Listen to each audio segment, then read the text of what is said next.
Ambassador Kethral stood at the observation window of the Galactic Council station and watched the stars. He had done this many times before. In his 400 years of life, he had seen countless species arrive at these windows for the first time. He had watched their faces fill with wonder at the size of the station. He had seen their primitive ships dock at the lower ports, the ones reserved for newcomers who had not yet earned a place among the great powers. Today would be no different. Or so he thought. The humans were coming. They had sent their first message to the Council just 50 years ago. In galactic terms, this was nothing.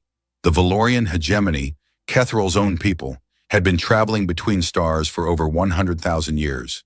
The Kreth Dominion had ruled their corner of the galaxy for twice that long. Even the youngest member of the Council, the Tessari Collective, had been spacefaring for 20,000 years. And now these humans wanted to join. 300 years of space travel. 300 years. Kethral would have laughed if it were not so sad. He turned away from the window and looked at the other ambassadors who had gathered in the greeting hall. There were 12 of them, representing the 12 great powers of the galaxy. They stood in small groups, talking quietly among themselves. Some looked bored. Others looked amused. None of them looked worried. Why would they be worried? The humans were children. Their technology was primitive. Their ships were slow. Their weapons were weak. The Council had seen the reports. Human vessels used simple fusion drives and basic energy shields. They had no gravity manipulation. No dimensional folding, no quantum tunneling. They were exactly what everyone expected from a species so young. Another newcomer species, said Admiral Vexnar of the Kreth Dominion. He was a tall creature with hard scales and cold eyes. His people were warriors. They had conquered half the galaxy before the Council forced them to stop. I wonder how long before they beg us for protection. Be kind, said Counselor Miraset of the Tessari Collective. She was small and delicate, with silver skin that glowed softly in the light. We were all young once. Not this young, Vexnar replied. My people had conquered 3 star systems before these humans learned to make fire. Kethral said nothing. He returned his attention to the window. Something was bothering him, though he could not say what. There was a feeling in the air, a tension. Like the moment before a storm, the station's communication system crackled to life. Attention all ambassadors. The human delegation will arrive in 5 minutes. Please take your positions. The ambassadors moved to the center of the hall and arranged themselves in a semicircle. This was tradition. When a new species arrived, the great powers would greet them together. It was meant to show unity. It was meant to impress. Kethral took his place between Vexnar and Mirazet. He straightened his robes and tried to look welcoming. This was his job. He was the Valorian ambassador. He represented the oldest and most respected civilization in the galaxy. He had to set an example. The minutes passed slowly. Kethral found himself watching the window again. The human ships would appear there first. They would drop out of hyperspace at the designated coordinates, and then they would approach the station using conventional drives. This was standard procedure. It gave the Council time to scan the vessels. It gave them time to prepare. There, said Mirazet, pointing at the window. They are coming. Kethral looked. At first he saw nothing. Then space seemed to ripple, like water disturbed by a stone. A flash of light, a tear in the fabric of reality. And then the ships appeared. Kethral's heart stopped. There were 5 vessels. They were not large by galactic standards. The smallest was perhaps 300 meters long. The largest was maybe 500. But their size was not what made Kethral's blood run cold. It was their appearance. The ships were wrong. There was no other word for it. They did not look like ships at all. They looked like holes in space. Their hulls were black, but not the black of painted metal. This was a deeper black, a hungry black, the kind of black that swallowed light and gave nothing back. And they shimmered. The edges of the vessels seemed to blur and shift, as if they existed in 2 places at once, as if they were not entirely real. What is this? Vexnar whispered. His voice had lost its arrogance. Kethral did not answer. He was too busy watching his scanner. The device was attached to his wrist, a standard piece of equipment for all ambassadors. It could analyze any ship in seconds. It could tell him everything about a vessel's weapons, shields, and power systems, but right now it was telling him nothing. The scanner flickered and glitched. Numbers appeared and disappeared. Warning messages flashed across the screen. The device was trying to analyze the human ships, but it could not understand what it was seeing. "My scanner is malfunctioning," Kethrol said. "Mine too," said Miraset. "And mine," said another ambassador. Kethrol looked around the hall. Every ambassador was staring at their scanner. Every scanner was failing. "This is impossible," Vexnar growled. "Our technology is the most advanced in the galaxy. Nothing can confuse our sensors." But something had. Kethrol turned back to the window. The human ships were approaching the station now. They moved smoothly, silently like shadows gliding through water. And as they came closer, Kethrol noticed something else. The space around them was different. It was subtle at first, a slight distortion in the starlight, a bending of the background radiation. But as the ships drew near, the effect became stronger. Space itself seemed to curve around the vessels, as if they were so massive that they warped reality. But they were not massive. They were small, too small to have that kind of gravitational effect, unless they were not using gravity at all. Kethrol felt his skin grow cold. A thought was forming in his mind. A terrible thought. An impossible thought. "Ambassador Kethrol." The voice came from behind him. He turned and saw his science officer, a young Valorian named Tethra. She was pale. Her hands were shaking. "What is it?" Kethrol asked. "I managed to get a partial reading on the human vessels," Tethra said. "Just fragments. The data is corrupted, but I found something." "Tell me." Tethra swallowed. "The ships appear to be partially out of phase with normal space." Kethrol stared at her. "That is impossible." "I know. No species has ever achieved phase manipulation. We have theorized about it for millennia, but the energy requirements are beyond anything we can produce. The mathematics alone would take 1,000 years to solve." "I know," Tethra repeated, "but the data does not lie. Those ships are not entirely in our reality. Part of them exists somewhere else, somewhere we cannot see or measure." Kethrol turned back to the window. The human ships had stopped now. They hung in space before the station, waiting, and Kethrol could feel them. He could feel their presence like a weight on his chest, like a darkness pressing against his mind. "There must be a mistake," he said. "Instrument error, sensor malfunction. These humans have only been spacefaring for 300 years. They cannot have technology that surpasses our own." "Perhaps," said Tethra, but she did not sound convinced. The station's communication system crackled again. "The human delegation is docking at Port 7. Ambassadors, please prepare to receive them." Port 7, that was a high-level port, the kind reserved for established powers. Kethrol wondered who had authorized that. Then he decided it did not matter. What mattered was finding out the truth about these ships. The ambassadors moved toward the greeting platform. Kethrol followed, but his thoughts were elsewhere. He was thinking about phase manipulation, about the theories his people had developed over the centuries. If a ship could exist partially outside normal space, it would be nearly invulnerable. Conventional weapons would pass right through it. Shields would be meaningless. The vessel could appear and disappear at will, striking from directions that did not exist in three-dimensional space. And there was more. If a ship could access the phase dimension, it could potentially tap into forces that were invisible to normal matter. Forces like dark energy. Forces like dark matter. Kethrol shook his head. He was letting his imagination run wild. There had to be another explanation. The humans were primitives. They could not have achieved what the greatest minds in the galaxy had failed to accomplish. The doors to Port 7 opened. The ambassadors fell silent. A group of humans walked into the hall. There were 5 of them. They wore simple clothing, dark suits with no decoration. They looked unremarkable. Soft skin, small eyes, no scales or armor or natural weapons of any kind. They were exactly what the reports had described. But the woman at the front of the group was different. She was tall for a human, with gray hair pulled back from her face. Her eyes were dark and steady. She moved with the confidence of someone who had seen many things and survived them all. And when she looked at the ambassadors, there was something in her gaze that Kethrol could not identify. Was it amusement? Was it pity? Was it warning? Ambassadors of the Galactic Council, the woman said. Her voice was calm and clear.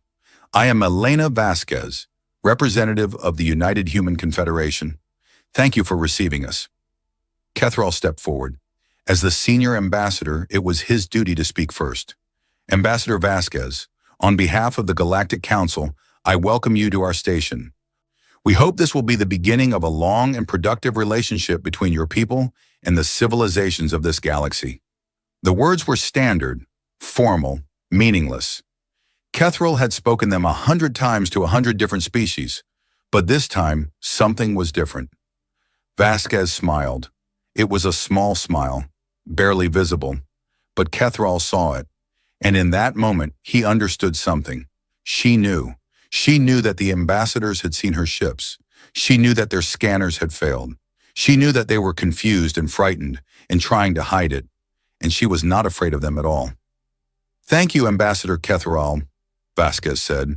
We are honored to be here. Humanity has waited a long time for this moment. 300 years of space travel, Vexnar said. He had recovered some of his arrogance. That is not long by our standards. No, Vasquez agreed. It is not. She did not say anything else. She did not need to. The silence stretched on. Kethral felt the tension building. The other ambassadors were staring at Vasquez, trying to understand her, trying to figure out why she was so calm. Your ships, Kethral said finally. They are unusual. Are they? Vasquez asked. Our sensors had difficulty analyzing them. I apologize for any inconvenience. Human technology can be unpredictable. It was not an explanation. It was not even an attempt at an explanation. Vasquez was deflecting the question, and she was not trying to hide it. Kethral felt a flash of frustration. In 400 years, no one had ever treated him this way. Species came to the council begging for help. They answered questions. They showed respect. They did not stand there smiling while refusing to explain themselves, but he controlled his emotions. He was a diplomat. He knew that patience was more valuable than anger. Perhaps we can discuss your technology later, he said. For now, let us focus on the formal ceremonies. There will be time for questions afterward. Of course, Vasquez said. We look forward to it. The ceremonies began. They were long and boring, full of speeches and rituals that had been performed for thousands of years. Kethral went through the motions automatically. His mind was elsewhere. He was watching Vasquez. She stood quietly through the ceremonies, listening and observing. She responded to questions with short, polite answers. She revealed nothing about her people or their technology. She was a perfect diplomat, giving away nothing while appearing to cooperate fully. But every now and then, Kethral caught her looking out the window, looking at her ships. And when she did, something changed in her expression. It was not pride. It was not satisfaction. It was something darker, something that looked almost like grief. What have these humans seen? Kethral wondered. What have they survived? He did not know, but he intended to find out. The ceremonies ended. The ambassadors began to disperse. Kethral approached Vasquez before she could leave. Ambassador, he said, a word if you please. Vasquez turned to face him. Of course. Your ships interest me. I have studied vessel design for many years. I would like to know more about how they were constructed. I am afraid that information is classified, Vasquez said. But I can tell you that they have served us well. Against whom? The question slipped out before Kethral could stop it. He had not meant to ask, but now that the words were spoken, he could not take them back. Vasquez was silent for a long moment. Her eyes searched his face as if she was deciding whether to trust him. Ambassador Kethral, she said finally, do you know why humanity developed space travel? To explore, to expand, the same reasons as everyone else. No, Vasquez shook her head. We developed space travel because we had no choice, because something found us, something that existed in the spaces between stars, something that wanted us dead. Kethral felt a chill run down his spine. What are you talking about? Not here, Vasquez said. Not now, but soon the council will learn the truth. And when you do, you will understand why our ships look the way they do. She turned and walked away, leaving Kethral alone with his thoughts. He stood there for a long time, staring out the window at the human ships. They hung in space like dark omens, their hulls drinking in the starlight.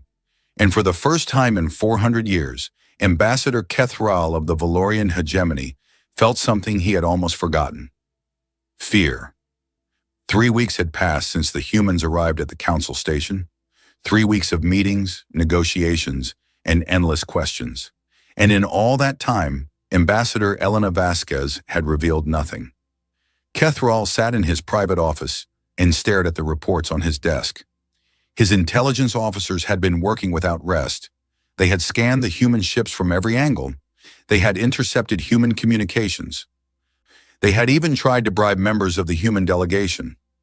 Nothing had worked. The ships remained a mystery, the humans remained silent, and the council was growing frustrated. "This is unacceptable," Admiral Vexnar said. He stood in the center of Kethral's office, his scales rippling with anger. "We have welcomed these primitives into our station. We have offered them trade agreements and protection treaties, and they refuse to share even the most basic information about their technology." "They have not refused," Kethral said quietly. "They have simply avoided the question." "It is the same thing." "No, it is not." Kethral leaned back in his chair. "A refusal would be direct. It would be honest. What the humans are doing is different. They are hiding something. Something important. Then we must force them to reveal it." Kethral looked at the Kreth Admiral. "And how do you propose we do that?" Vexnar smiled. It was not a pleasant expression. "The Kreth Dominion has a tradition. When we meet a new species, we test their strength. We challenge them to demonstrate their military capabilities. It is a matter of honor." "You want to challenge the humans to a weapons demonstration?" "Yes." Kethral considered this. It was not a bad idea. In fact, it might be the only way to learn the truth. The Council had no authority to demand that humanity reveal their secrets. But a challenge of honor was different. If the humans refused, they would lose face. They would appear weak, and no species wanted to appear weak before the great powers. "Very well," Kethral said. "Make the challenge, but be careful. I do not think these humans are as primitive as they appear." Vexnar laughed. "You worry too much, old friend. I have been fighting wars since before these creatures learned to walk upright. Whatever technology they have, it cannot match the power of the Kreth Dominion." He turned and walked out of the office. Kethral watched him go and felt a strange sense of unease. He hoped Vexnar was right, but somehow he doubted it. The challenge was issued the next day. Vexnar stood before the full council and spoke the traditional words. He called upon humanity to prove their worth. He demanded a demonstration of their military capabilities, and he offered one of his own ships as a target. The council chamber fell silent. Everyone turned to look at Ambassador Vasquez. She sat in her chair, calm as always. Her expression revealed nothing. For a long moment she did not speak. Then she smiled. "The Kreth Dominion honors us with this challenge," she said. "Humanity accepts." A murmur went through the chamber. Some ambassadors looked surprised. Others looked pleased. Vexnar looked triumphant. "Excellent," he said. "We will conduct the demonstration in the Theta 7 system.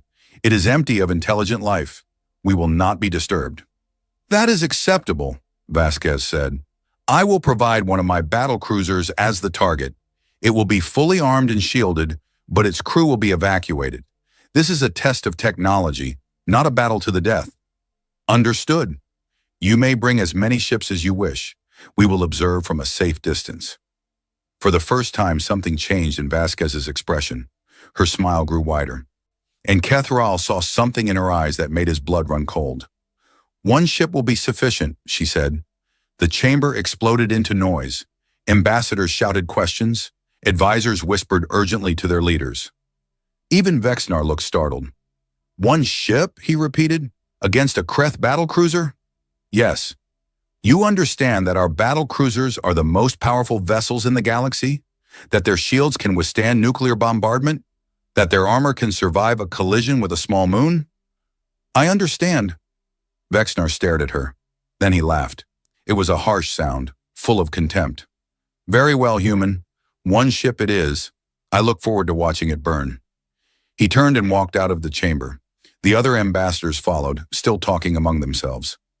Within minutes, The room was empty except for Kethril and Vasquez. Kethril rose from his seat and approached the human ambassador. "You are either very confident or very foolish," he said. "Perhaps both," Vasquez replied. "A Kreth battlecruiser is not a small thing.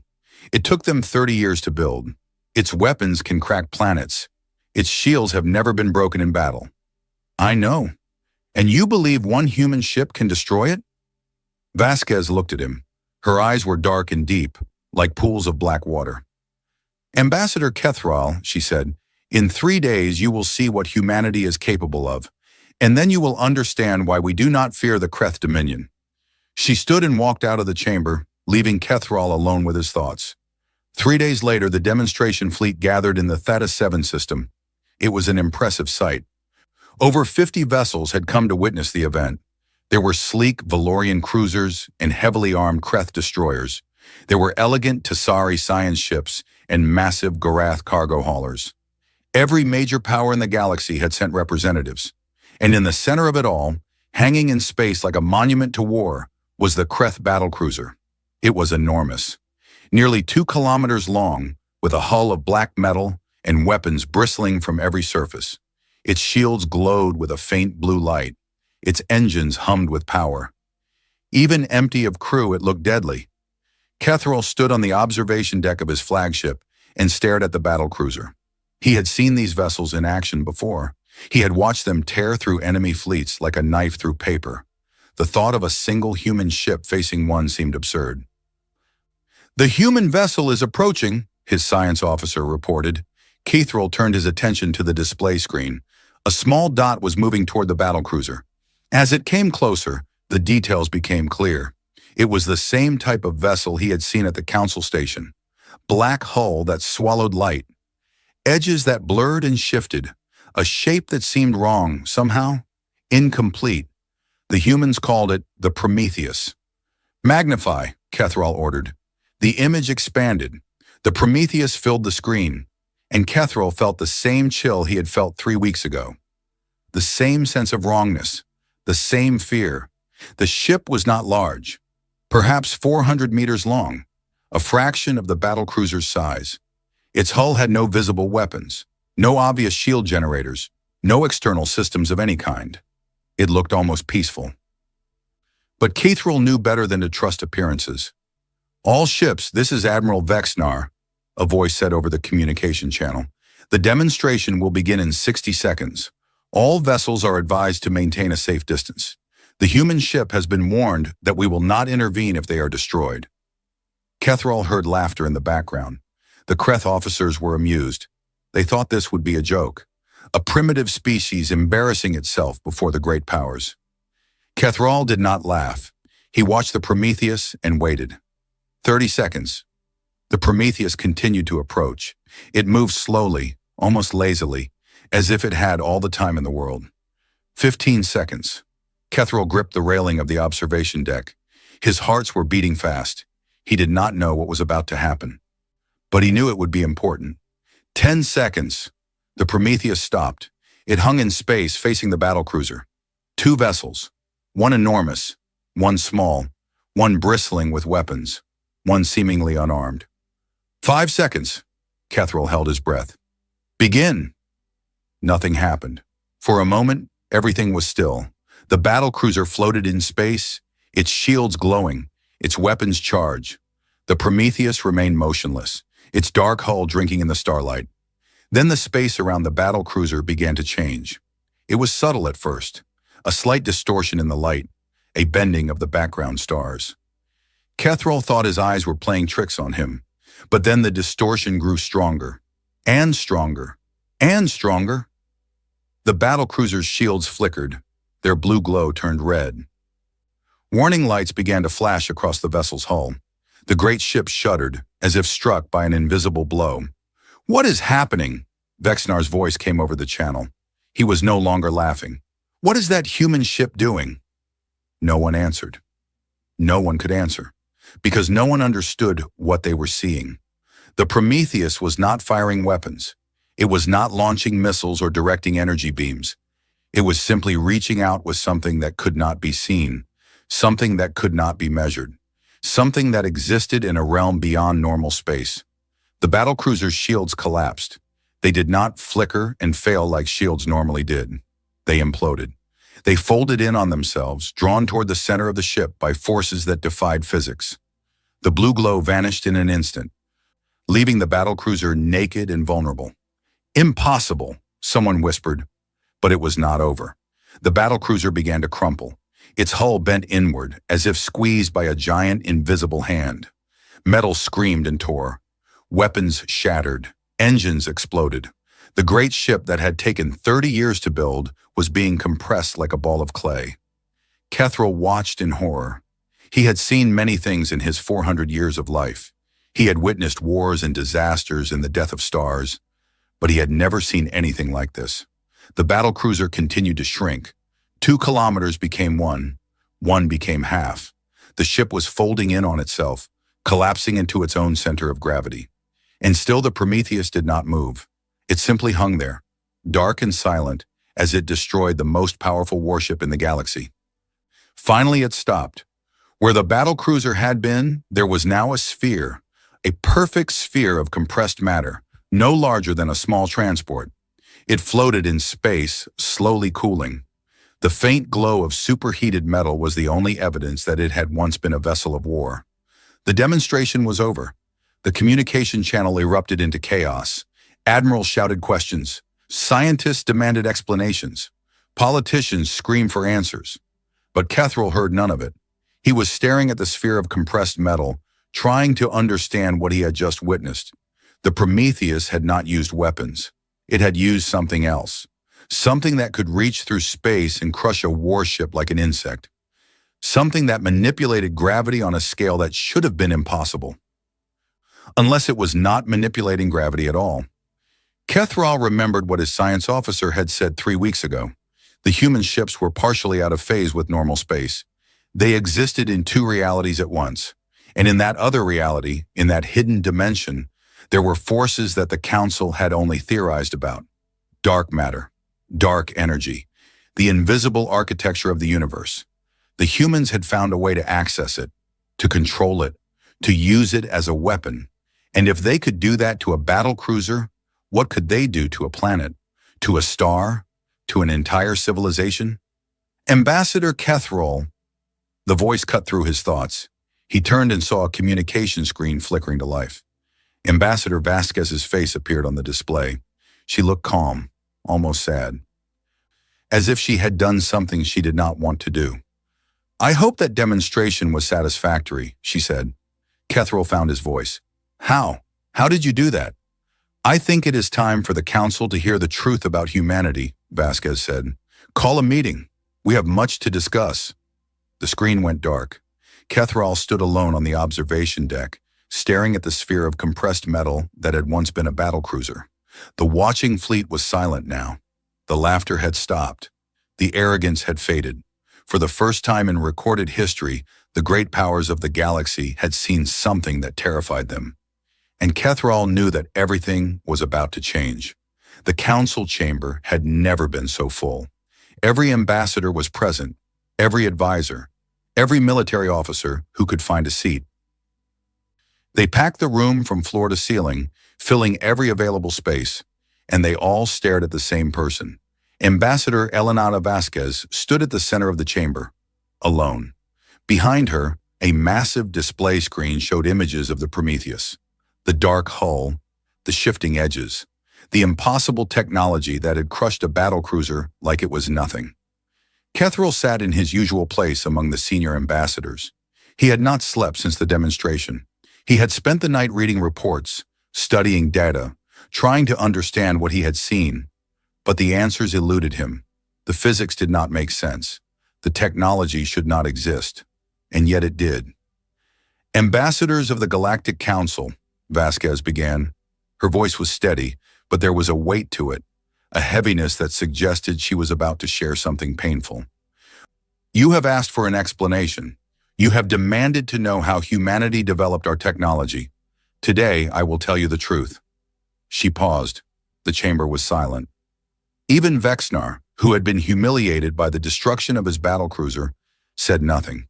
He simply watched with cold, angry eyes. 217 years ago, Vasquez continued, humanity made first contact with alien life. But it was not the kind of contact we had hoped for. It was not a meeting of equals. It was not an exchange of knowledge and culture. She touched a control on the podium. The display screen changed. A new image appeared, and Catherall felt his blood turn to ice. The image showed something dark, something that was not quite there. It looked like a shadow given form, a piece of night that had learned to move. Its shape was wrong. It had too many angles, too many dimensions. Looking at it made Catherall's eyes hurt. "We call them the umbral," Vasquez said. "They exist in the dark matter substrate that underlies all of reality. They are not made of normal matter. They do not live in normal space. They exist in the spaces between stars, in the void that fills 95% of the universe." A murmur went through the chamber. Dark matter was theoretical. Everyone knew it existed. It held galaxies together. It shaped the structure of the cosmos. But no one had ever seen it. No one had ever interacted with it. And certainly no one had ever met creatures that lived within it. "The umbral discovered us by accident," Vasquez continued. "Our early spacecraft generated unique energy signatures. They attracted attention. And the umbral came to investigate." She touched another control. The image changed again. This time, it showed a planet, a blue and green world with white clouds and silver cities. Earth, the human homeworld. "First contact occurred on September 15th, 2187, Vasquez said. "An umbral scout emerged from dark space near our moon. It was curious. It wanted to study us, to understand what we were." Her voice grew harder. "But the umbral do not think like us. They do not value life the way we do. To them, normal matter is primitive, inferior. We were like insects to them. Interesting, perhaps, but not worthy of respect." The image changed again. Now it showed the same planet, but something was different. Something was wrong. A dark stain was spreading across the surface. Cities were disappearing. Continents were going dark. "The umbral attacked without warning," Vasquez said. "They emerged from dark space in dozens of locations simultaneously. Our weapons could not touch them. Our shields could not stop them. They existed in a dimension we could not reach. They struck from angles that did not exist in our reality." Catherall stared at the images. The destruction was total, absolute. He had seen many wars in his long life, but nothing like this. This was not a battle. This was extermination. "In the first 24 hours, we lost 3 billion people," Vasquez said. Her voice was flat now, controlled. "In the first week, we lost half our population. Our military was destroyed. Our governments collapsed. We were facing extinction." She paused. The chamber was utterly silent. "But humanity did not die," Vasquez said. "We survived. And then we fought back." The image changed again. This time it showed something different. A laboratory, scientists working frantically, machines being built, experiments being conducted. "The umbral made a mistake," Vasquez said. "When they attacked us, they left traces of their technology behind, fragments of dark matter, pieces of equipment that had fallen out of phase with their dimension. We studied these fragments. We learned from them. We reverse-engineered technology from creatures that should have been beyond our comprehension." "Impossible," someone said. Catherall did not see who. "You cannot reverse-engineer something you do not understand." "We did not understand it," Vasquez agreed. "We still do not fully understand it. But we learned enough. Enough to build ships that could exist partially in dark space. Enough to create weapons that could strike at beings made of dark matter. Enough to survive."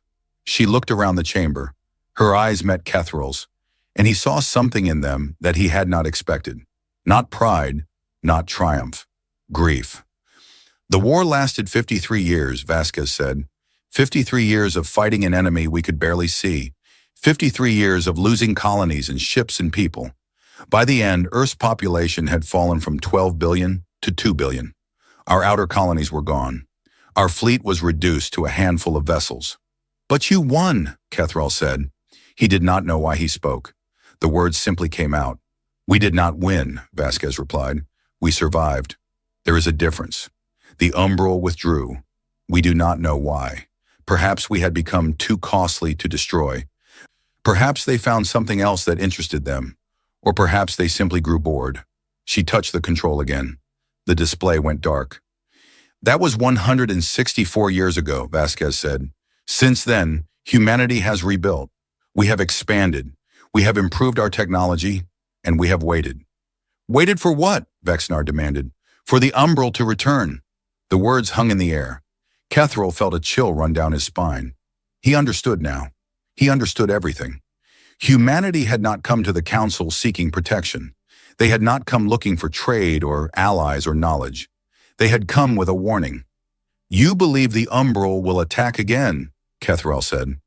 We know they will, Vasquez replied. The Umbral are not gone. They are everywhere. They exist in the dark matter that fills this galaxy. They watch, they wait, and when they decide to move again, nothing in normal space will be able to stop them. Nothing except your ships, Counselor Miraset said softly. Our ships can fight them, Vasquez said, but we are not many. 47 vessels. That is our entire dark matter fleet.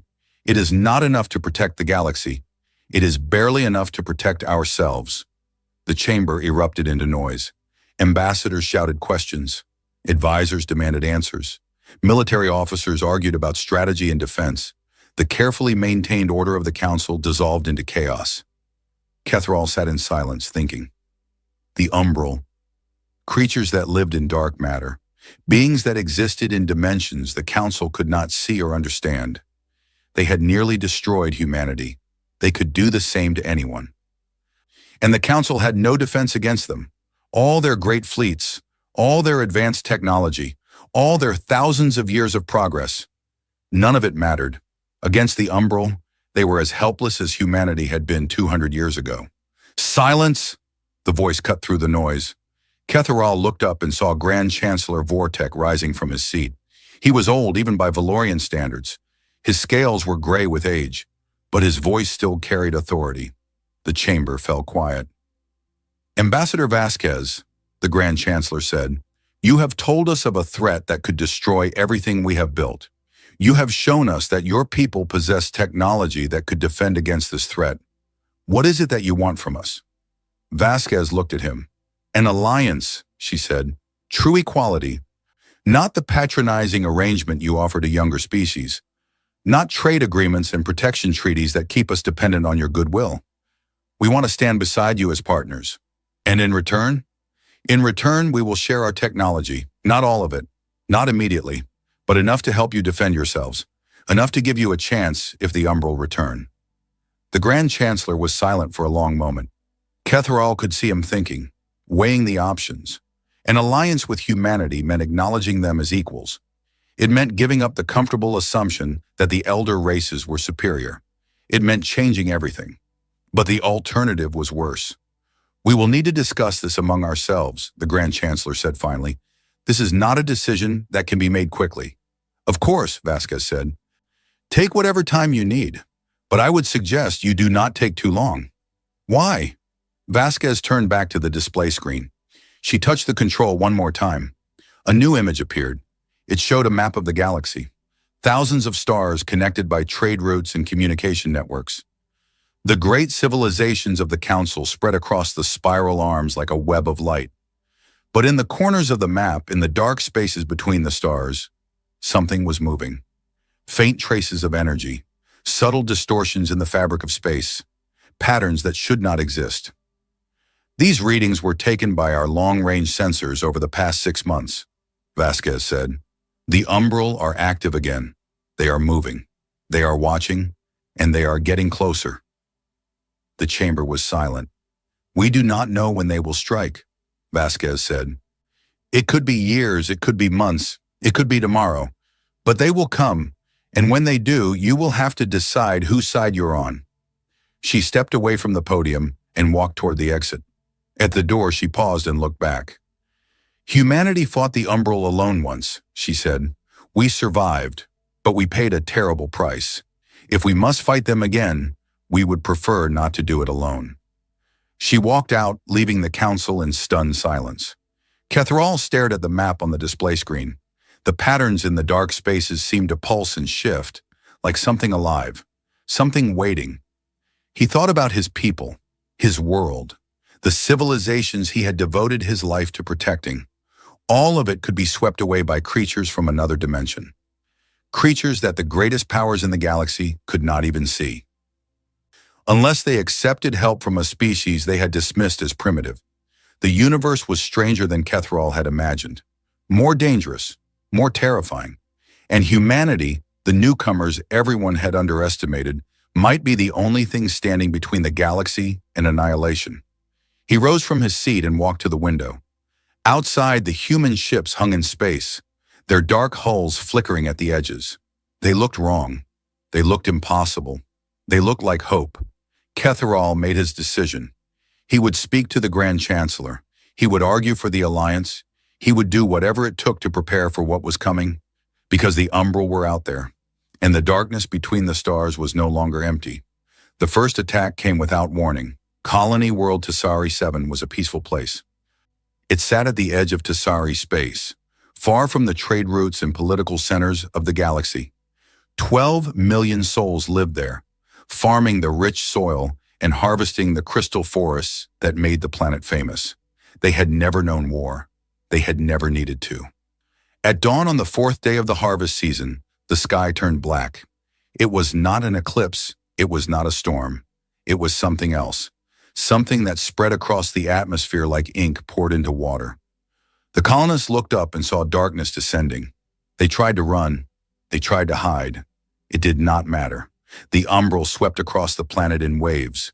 They emerged from the dark matter substrate that existed everywhere, passing through walls and shields and bunkers as if they were not there. Normal weapons could not touch them. Normal matter could not stop them. They simply reached out with appendages made of shadow and pulled people apart. 12 million souls, gone in 6 hours. The Council learned of the attack when the communication relay went silent. They sent a patrol fleet to investigate. The patrol found nothing. No bodies, no wreckage, no signs of battle, just empty cities and silent forests under a sky that had returned to normal. It was as if the colonists had never existed. Ambassador Catherall received the report in his office aboard the Council station. He read it 3 times, hoping he had misunderstood, but the words did not change. Tasari 7 was dead, and the Umbral had returned. He called an emergency meeting of the Council. The ambassadors gathered in the great chamber, their faces pale with shock. Many of them had dismissed Ambassador Vasquez's warnings as exaggeration. They had convinced themselves that the Umbral were a human problem, not a galactic one. They had been wrong. "We have confirmed 18 separate attacks in the past month," said Admiral Vexnar. He stood at the central podium, displaying a map of the affected regions. All in the outer territories, all targeting isolated colonies and outposts. Combined death toll, approximately 200 million. The number hung in the air. 200 million lives, erased without a trace. "Our fleets have been unable to engage the enemy," Vexnar continued. His voice was flat, defeated. "The Umbral do not exist in normal space. Our weapons pass through them without effect. Our shields do nothing to stop them. We are fighting shadows with swords." "Then we must find different weapons," said Counselor Miraset. Her silver skin had gone dull with grief. Tasari 7 had been her people's colony. 2 million Tasari had died there. "There are no different weapons," Vexnar said. "Not in our arsenals. The Umbral exist in a dimension we cannot reach. We have no technology that can affect dark matter. We have no science that can even detect it reliably." "The humans can detect it," Catherall said quietly. Every eye turned to him. "Ambassador Vasquez warned us this would happen," Catherall continued. "She told us the Umbral were active. She told us they were watching. And she told us that humanity had developed technology to fight them. The humans are primitives," someone said. "Their fleet is small. Their population is nothing compared to ours. Their primitives destroyed a Kreth battlecruiser without firing a shot," Catherall replied. "Their small fleet survived a war against these same creatures. Their nothing population rebuilt their civilization from the ashes of near extinction. I think we should listen to what they have to say." Silence. Then Grand Chancellor Vortex spoke. Contact Ambassador Vasquez. Tell her the Council requests her presence immediately. The human ambassador arrived within the hour. She walked into the chamber alone, her face grave. She had heard about the attacks. She had been expecting this moment. Ambassador, she said, I wish we were meeting under better circumstances. The Umbral have returned, the Grand Chancellor said, as you predicted. Yes. You said your ships could fight them. Is that still true? It is. Then we need your help. It was not a request. It was not an offer of alliance. It was an admission of defeat. The greatest civilizations in the galaxy were asking a species of newcomers to save them. Vasquez looked around the chamber. She saw the fear in their eyes, the desperation, the pride that had been shattered by an enemy they could not touch. We will help, she said, but there are conditions. Name them. First, humanity must be recognized as a full member of the Council, not a junior partner, not a protected species, equal status with every other civilization represented here. Done, the Grand Chancellor said. Second, all military forces in the affected regions will be placed under Joint Human Council command. We will coordinate strategy. We will share intelligence. We will fight together or not at all. Done. Third, after the war's over, humanity will share our dark matter technology with the Council. We will teach you how to build ships like ours. We will give you the means to defend yourselves. This caused a stir. Several ambassadors whispered to each other. Technology sharing of this magnitude was unprecedented. It would change the balance of power in the galaxy forever. And what do you want in return for this? The Grand Chancellor asked. Nothing, Vasquez said. We want nothing. We are offering this freely, without conditions, because the alternative is extinction. For all of us. She paused. Her eyes swept the chamber. The Umbral do not negotiate. They do not make treaties. They do not distinguish between human and Valorian, between Kreth and Tasari. To them, we are all the same. We are all made of normal matter. We are all inferior. And we will all die unless we stand together. The Grand Chancellor looked at the other ambassadors. One by one, they nodded. The Council accepts your terms, he said. Welcome to the Alliance, Ambassador Vasquez. Now tell us how we stop these creatures. Vasquez touched a control on the podium. The display screen flickered to life, showing a tactical map of the galaxy. The Umbral are testing us, she said. These attacks on outer colonies are probes. They are measuring our defenses, studying our responses. The main assault has not yet begun. How do you know? Because we have seen this before. This is how they started their war against humanity. Small strikes, isolated targets. They want us afraid. They want us desperate. And then, when we are at our weakest, they will strike in force. Where will they attack? Vexnar asked. We do not know, but we have some ideas. Vasquez highlighted several star systems on the map. These are strategic choke points. Control them, and you control movement through entire sectors. If the Umbral want to paralyze the galaxy, they will target these locations. Then we must defend them. We will. But first, we need to understand something. Vasquez's expression grew serious. The Umbral cannot be defeated by conventional means. Your fleets are powerful, but against creatures that exist in dark matter, they are useless. Then what good are they? They can protect civilians. They can evacuate colonies. They can buy time. Vasquez pointed to her ships on the display. My fleet will do the fighting. We will engage the Umbral directly on their own ground.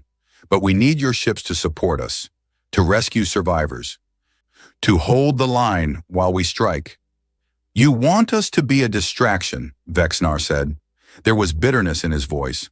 I want you to be heroes, Vasquez replied. The people we save will remember your ships. They will remember your crews. They will know that when the darkness came, you did not run. Vexnar was silent. Then slowly he nodded. Tell us what to do. The next 6 months were chaos. The Umbrals struck again and again. They hit supply depots and communication relays. They ambushed patrol fleets and destroyed research stations. They appeared without warning and vanished without a trace. The galaxy had never known an enemy like this. But the Alliance held. Human ships flew alongside Council vessels. their dark hulls flickering beside the silver and gold of elder race fleets. They fought in places that normal ships could not reach, pursuing the umbral into dimensions that no one else could see. And slowly, painfully, they began to push back. Kethral watched the reports come in each day. He saw the casualty lists grow longer. He saw worlds lost and worlds saved.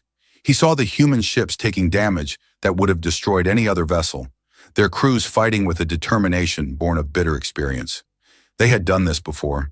They knew what it meant to face extinction, and they refused to let it happen again. Ambassador Kethral. The voice came from his doorway. He looked up and saw a young Valorian officer. What is it? The humans have requested a meeting. They say they have a plan. Kethral stood. A plan. After 6 months of desperate defense, the humans had a plan. Where is the meeting? The war room. Ambassador Vasquez is waiting. Kethral walked through the corridors of the station, passing clusters of officers and diplomats who spoke in hushed voices. Everyone knew that something was coming. The attacks had been growing more frequent, more coordinated. The Umbral were massing for something big. He entered the war room and found Vasquez standing before a massive tactical display.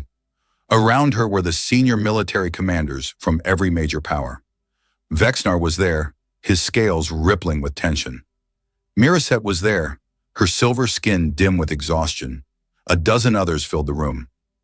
Ambassador Kethral, Vasquez said, thank you for coming. What is this plan you mentioned? Vasquez turned to the display. It showed a region of space at the edge of the galaxy. Empty, dark, the kind of place where nothing lived. We have been tracking umbral movements for months, she said. Their attacks seem random, but they are not. They are all coming from the same place. This place. She pointed to a point on the map. It looked like any other patch of empty space. But when Kethral looked closer, he saw something strange. A distortion. A ripple in the fabric of reality. What is that? We call it the threshold, Vasquez said. It is a tear between normal space and dark matter space. A door that the Umbral used to enter our reality. As long as it exists, they can keep sending forces through. As long as it exists, we cannot win. Can it be closed? We believe so, but it will require everything we have. Vasquez outlined the plan. It was simple in concept, terrifying in execution. The combined fleet would draw the Umbral's attention with a massive assault on their forward positions. While the enemy was distracted, the human dark matter ships would strike directly at the threshold. They would use their phase technology to reach the tear between dimensions and destroy it from the inside. If we succeed, Vasquez said, the Umbral will be cut off from our reality. They will still exist in dark matter space, but they will not be able to reach us. We will be safe. And if you fail? Vasquez's expression did not change. Then we will die, and the Umbral will sweep across the galaxy without opposition. The room was silent. Everyone understood what she was saying. This was the final battle. Everything would be decided here. When do we move? Vexnar asked. Tomorrow, Vasquez said. The threshold is growing stronger. We have days, perhaps hours, before the Umbral launch their main assault. We must strike first. The commanders looked at each other. Then one by one they nodded. Tomorrow then, Kethral said. May we all see the stars again when it is over. He did not know if any of them would survive, but he knew that they would fight, because the alternative was unthinkable. The combined fleet gathered at the edge of known space. It was the largest military force ever assembled in galactic history.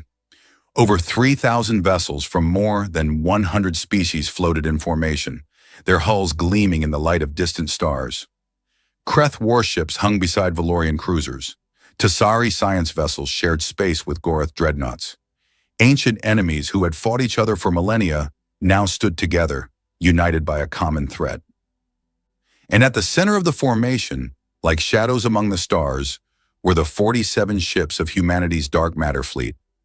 Ambassador Kethral stood on the observation deck of his flagship and watched the human vessels. They seemed to flicker in and out of existence, their hulls shifting between dimensions that his eyes could not quite comprehend. After all these months, he still found them unsettling. But now that feeling was mixed with something else. Hope. All ships report ready, his tactical officer said. The fleet is at full strength. Kethrol nodded. Full strength. 3,000 ships against an enemy that existed in another dimension. An enemy that could not be touched by normal weapons. An enemy that had already killed hundreds of millions. It did not feel like enough. Communication from the Prometheus, the officer added. Ambassador Vasquez wishes to address the fleet. Put her through. The display screen flickered to life. Vasquez's face appeared, calm and steady as always. Behind her, Kethrol could see the bridge of her ship. It was dark, lit only by the glow of strange instruments that monitored dimensions he could not perceive. Commanders of the Allied fleet, Vasquez began. Her voice was carried to every ship in the formation. In a few hours, we will engage the umbral at the threshold. Many of us will not return, but those who fall will not die in vain. She paused. Her eyes seemed to look through the screen, meeting the gaze of every being who listened. 200 years ago, humanity faced the umbral alone. We had no allies, no advanced technology, no hope. But we survived. We survived because we refused to give up, because we chose to fight, even when fighting seemed pointless, because we believed that existence itself was worth defending. Her voice grew stronger. Today, we do not fight alone. Today, the greatest civilizations in the galaxy stand together. Today, we show the umbral what happens when the children of light refuse to surrender to the darkness. She raised her hand in a gesture that Kethrol did not recognize, but somehow he understood its meaning. For those who will not see tomorrow, I salute you. For those who will carry on after this day, I envy you. And for the umbral, who thought they could break us, I have only this to say. You chose the wrong galaxy. The screen went dark. For a moment, the fleet was silent. Then across 3,000 ships, voices began to rise. Not in fear. Not in despair. But in something that sounded almost like defiance. Kethrol felt it in his own chest. A fire that he had not known was there. A determination that surprised him. He was 400 years old. He had thought he was too old for such feelings. He had been wrong. All ships, he said, his voice carrying across the command channel. Prepare to advance. The fleet moved forward. The threshold appeared on sensors an hour later. It was not visible to normal eyes. It was not detectable by conventional instruments. But the human ships could see it, and they shared their data with the Allied fleet. What Kethrol saw made his blood run cold. The threshold was a wound in space, a tear between dimensions that bled darkness into the normal universe. Through it poured the umbral, wave after wave of shadow creatures that defied description. They did not have ships. They did not need ships. They were the darkness itself, given form and purpose. Thousands of them, tens of thousands, more than Kethrol had ever seen. By the ancestors, someone whispered on the command channel. Hold formation, Vasquez's voice cut through the fear. The conventional fleet will engage the umbral vanguard. Draw their attention. Keep them focused on you. My ships will break through to the threshold. They will tear us apart, Vexnar said. His voice was steady, but Kethrol could hear the strain beneath it. They will try, Vasquez replied. But they have never faced a fleet like this. They have never seen the combined might of the galaxy. Show them what you are capable of. The conventional fleet surged forward. It was chaos from the first moment. The umbral swept through space like a tide of shadow, their forms twisting and shifting as they moved. They passed through shields as if they did not exist. They ignored energy weapons that would have vaporized normal matter. They were everything that Vasquez had warned them about. But the fleet did not break. Kreth warships formed a wall of steel and fire, their weapons blazing uselessly, but their crews refusing to retreat. Valorian cruisers evacuated damaged vessels, pulling survivors from ships that were being torn apart. Tessari science ships projected experimental fields that slowed the umbral advance by fractions of a second.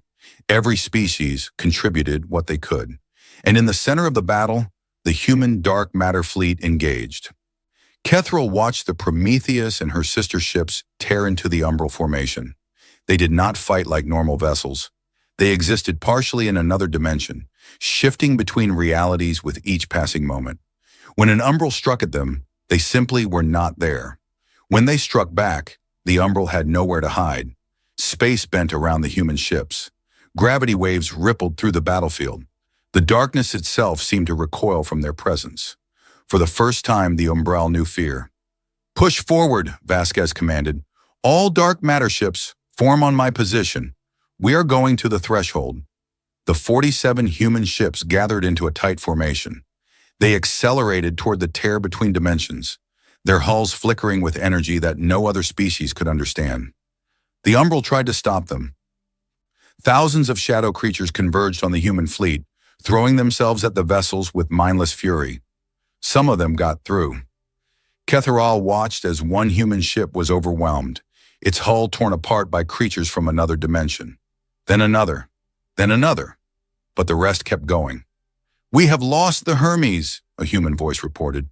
"The Athena is heavily damaged. The Apollo is gone." "Keep moving," Vasquez replied. Her voice was steady, but Ketharal heard the pain beneath it. Each ship lost was a crew she knew, friends she had served with, people who had trusted her to lead them. "We are approaching the threshold. All ships, prepare for phase transition." The human fleet reached the tear between dimensions, and then they did something impossible. They vanished. One moment, the remaining human ships were there, fighting against the tide of shadow. The next, they were gone. Not destroyed, not retreated, simply gone, as if they had never existed. They had passed through the threshold. The battle continued around Ketharal, but his attention was fixed on the empty space where the human ships had been. They were inside now, inside the place where the Umbral came from, fighting in a dimension that no other species could reach, fighting alone. Minutes passed. They felt like hours. The conventional fleet held the line, losing ships by the dozen, but refusing to retreat. The Umbral pressed their attack, sensing victory within reach. And then something changed. The threshold flickered. The darkness that poured through it stuttered and slowed. The Umbral on the battlefield hesitated, their movements becoming uncertain. "What is happening?" someone asked. Ketharal did not answer. He was watching the tear between dimensions, watching it shrink. It happened slowly at first. The edges of the wound began to close, like skin healing over a cut. The flow of Umbral forces diminished, then stopped entirely. The threshold was closing. "They did it," Ketharal whispered. "The humans are destroying the threshold from the inside." A cheer went up across the fleet. Ships that had been fighting for their lives suddenly found their enemies weakening, fading, disappearing.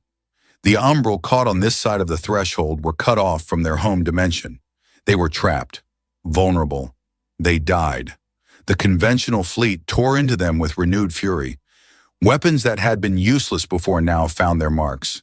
The shadow creatures that had seemed invincible were suddenly mortal. Within an hour, it was over. The threshold collapsed entirely, sealing the tear between dimensions. The remaining Umbral forces were destroyed.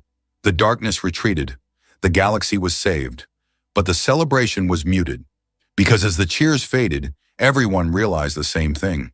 The human ships had not returned. Days passed. Search parties were sent to the coordinates where the threshold had been. They found nothing. No wreckage, no survivors, no trace of the 47 vessels that had sacrificed themselves to seal the tear between dimensions. Vasquez and her crew were gone, lost in a dimension that no one else could reach. The council held a memorial service. Every species sent representatives.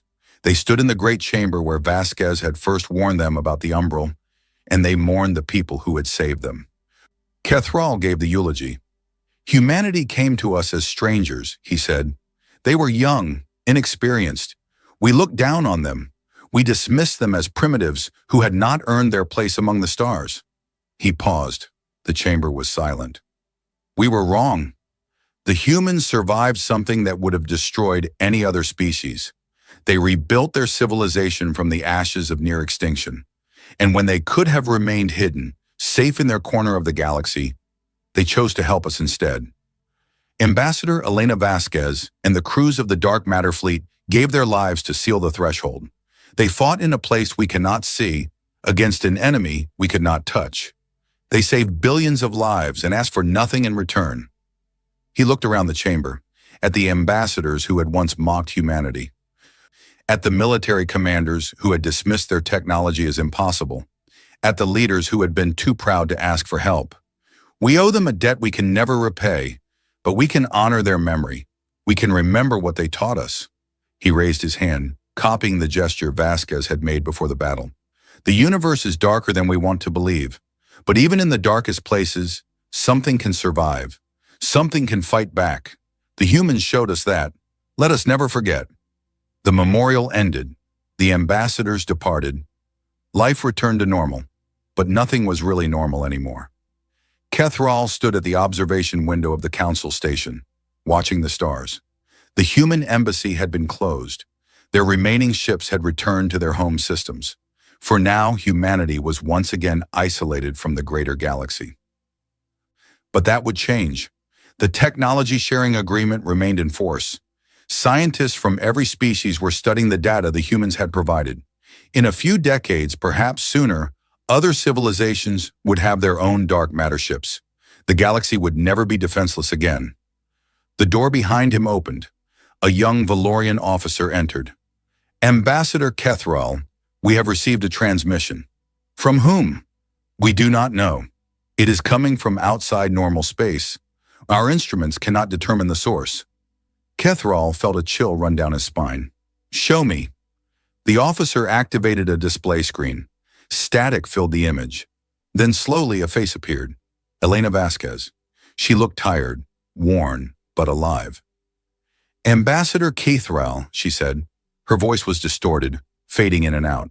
"If you are receiving this, we made it. The threshold is destroyed. The umbral cannot reach your dimension anymore." She smiled. It was a sad smile, a weary smile. "We are still here, somewhere. The surviving ships found a stable pocket in dark matter space. We do not know how to get back, but we are looking, and we are still fighting." The image flickered. Vasquez leaned closer to the camera. "Tell the Council that humanity keeps its promises. We shared our technology. We helped defend the galaxy, and now we will find our own way home." She paused. Behind her, Kethral could see the bridge of the Prometheus. Crew members moved in the background, working at stations he could not understand. "Welcome to the real galaxy," Vasquez said. "We taught you how to live in it. Now do us proud." The transmission ended. Kethral stood alone, staring at the blank screen.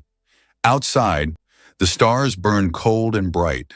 The darkness between them was empty now, cleansed of the shadow creatures that had threatened everything.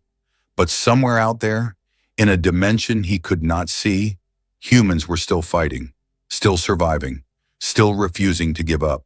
He smiled. Some species were simply too stubborn to die.